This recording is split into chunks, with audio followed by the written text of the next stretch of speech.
সোমবার রাতে ইসরায়েল অধিকৃত অঞ্চলের আকাশে দেখা গেল খুবই অদ্ভুত দৃশ্য। একটি বড় জ্বলন্ত অগ্নিগোলক, তার চারপাশে ছোট ছোট অসংখ্য আগুনের বল আকাশ থেকে নামছে ইসরায়েলের ভূখণ্ডের ওপর। এ দৃশ্য গোটা পৃথিবীতে চাঞ্চল্যের তৈরি করেছে। এরপরই জানা গেছে ইরান এমন এক মিসাইল ব্যবহার করেছে যার ক্ষমতা যেমন অবিশ্বাস্য তেমন মারাত্মক। ইরানের এই মিসাইলে ব্যবহৃত হয়েছে ক্লাস্টার মিউনেশন প্রযুক্তি। ইরান আগেই জানিয়েছিল তারা এমন কিছু ব্যবহার করবে যা আগে কখনো দেখা যায়নি। তার প্রথম ঝলকই বোধহয় দেখা গেল সোমবার রাতে।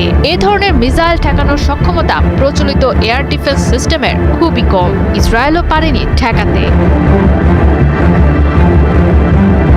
ক্লাস্টার মিউনেশন হলো এমন এক ধরনের ক্ষেপণাস্ত্র যেটি বড় একটি ওয়ারহেড মাঝ আকাশে খুলে অসংখ্য ছোট ছোট বোমা বা সাব মিউনিশন ছড়িয়ে দেয়। এটি একবারে বিস্ফোরিত না হয়ে বিস্তারিত এলাকা জুড়ে অনেক ছোট ছোট বিস্ফোরণ ঘটায়। নির্দেশনাবিহীন এসব বোমা নিচে পড়ার সঙ্গে সঙ্গেই বিস্ফোরিত হয়। ইসরায়েলি প্রতিরক্ষা বাহিনী IDF এর তথ্য অনুযায়ী এ ধরনের ক্ষেপণাস্ত্রটির ওয়ারহেড প্রায় 7 কিলোমিটার বা 4 মাইল উচ্চতায় গিয়ে খুলে পড়ে যায়। এরপর এটি প্রায় 20টি সাবমিউনিশন ছড়িয়ে দেয়, যা প্রায় 8 কিলোমিটার ব্যাসার্ধে ছড়িয়ে পড়তে সক্ষম। সাধারণত ছোট বোমাগুলোর শক্তি তুলনামূলকভাবে কম হলেও বিস্তৃত এলাকা জুড়ে ছড়িয়ে মারাত্মক ক্ষতির জন্য এটি তৈরি করা হয়েছে, সামরিকভাবে যাকে বলে এরিয়া স্যাচুরেশন ইফেক্ট।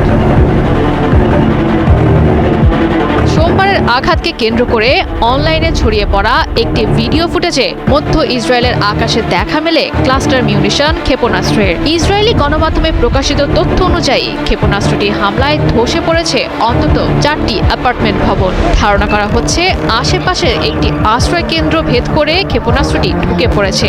IDF এর অভিযোগ, বেসামরিক এলাকায় সর্বোচ্চ ক্ষতি সাধনের জন্য ঘন বসতিপূর্ণ এলাকায় ক্লাস্টার মিউনিশনটি নিক্ষেপ করেছে ইসরায়েল। একে যুদ্ধাপরাধ বলে উল্লেখ করেছে ইসরায়েল। হেব্রনের আকাশে দেখা মেলা ক্ষেপণাস্ত্রের আঘাতে শিশুসহ 5 থেকে 6 জন আহতের খবর জানা গেছে।